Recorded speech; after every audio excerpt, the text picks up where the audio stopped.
what they got. They'll make it.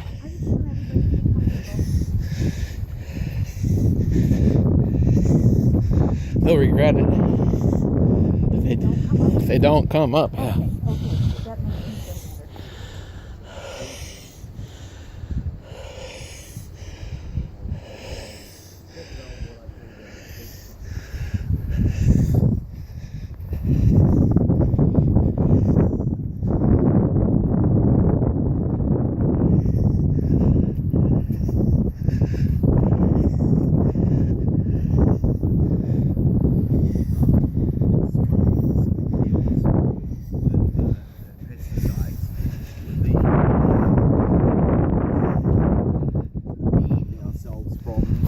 Negative pesticides so that we go more and more organic, which is great.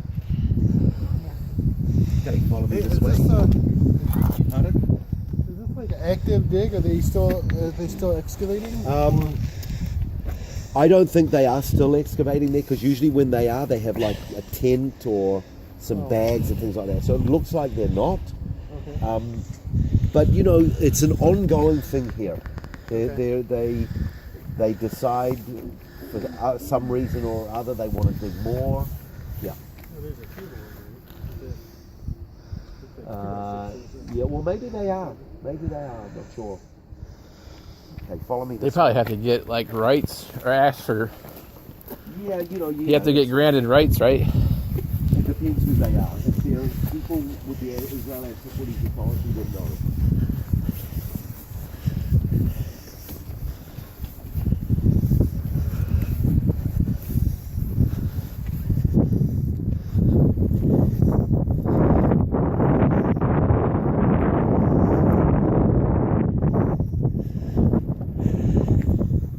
Wow, this is cool. The giant well.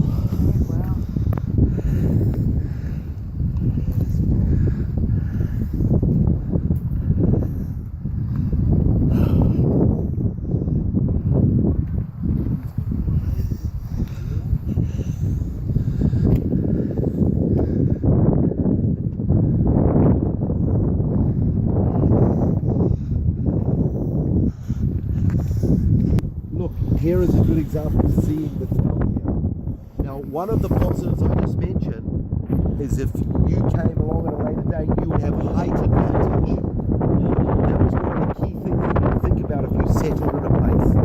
Height advantage. Another thing that you'd have to think about is water. We're going to walk through an ancient Israelite water tunnel. Don't worry, it's dry. Another thing you think about is agriculture. Can you survive in this land? And as you can see, it's a very fertile valley. And lastly, trade route. And we are on that Via Maris. Okay? So this is the Jezreel Valley, where the book of Revelation says all the nations will be gathered into Armageddon. And by the way, it says in the book of Revelation that this whole valley is going to be filled up with bodies, and it's going to take about 7 years to clean up the blood. I can smell it now. Okay? So on that note, let's go to eat lunch. Go. Your hands are Yes, cold. exactly. Now I'm going to turn your attention this way. But before I do, let me just wait. Blood. Do you know in the Bible the Hebrew word for everyday usage of money is the word blood? Even today, when you go to a money machine and you pull out, it'll use the word blood. Why? Because when you work, you are working with your blood, with your life. You are giving yourself. So when you get money, it's an exchange for your labor, for your efforts, for your life, for your blood. So when someone rips you off, you get a bad deal. Why are you angry? Because your very blood, your very the very core of what you gave to make that money has just been cut off, so to speak. So that's the Hebrew everyday usage for money. And this is where people, children were sacrificed. Okay, that's got it's got nothing to do with what I'm going to talk about. What is the That word? was just a freebie. Can you say the word? Say the words in Hebrew. The Hebrew word for blood is dam. Dam. And it's actually the root word of the first created being, Adam. Okay. And the word Adam is from the word, the ground, Adama. That's the word we use for the ground, Adama. Adam was taken from the Adama, and his skin was red, which the Hebrew word for red is Adam. So it's all connected to one word, and the root word is dam, which is blood, which is red. And the Edomites, which is from the same word as Adam and Adama, Esau was changed to Edom because he was red. So there's a whole conglomeration of words there. Is that the same word for when the New Testament says, he shed his blood for us? Is that the same? That would be the word used, blood, yes. Okay. Dam, yeah. Okay, now down here you can see a round circle of stones with stairs going up. This is an ancient Canaanite altar. Now, in every single ancient Near Eastern religion, you have altars and you have sacrifice. Here's a couple of questions. What is an altar and what is sacrifice? An altar is what you put the sacrifice on. It's part of Correct. the whole, process Process for what? for a slaughter or for Correct. Now that is the actual literal meaning of the Hebrew word for altar, mizbeach. It literally means the place of slaughter. Right. So, what is the slaughter for? What's it all about? To appease the God. To Atonement. appease your God. Yeah. The ancients used to call it food for the gods.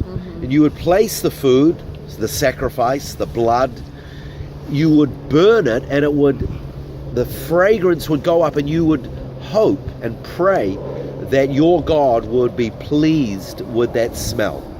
Does that take place in like Hinduism and Buddhism? Because they don't believe. Hindus believe in reincarnation, and Buddhists believe in Buddhists. Believe in Buddha. So they would not. Well, they obviously wouldn't need. Yeah, Right. Correct. They wouldn't need that. Yeah, I answered my own question. Yeah. Yeah. So the Hebrew word for sacrifice is korban, and it That's what that literally comes from the word lehit karev, which means to draw near. Literally. In other words, our sin separates us. Sacrifice allows us to draw near.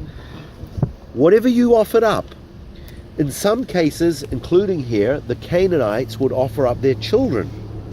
In fact, at some periods in our history, we also caused our children to pass through the fire. Yeah.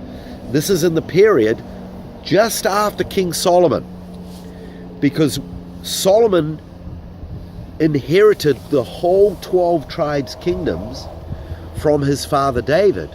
He's very prosperous.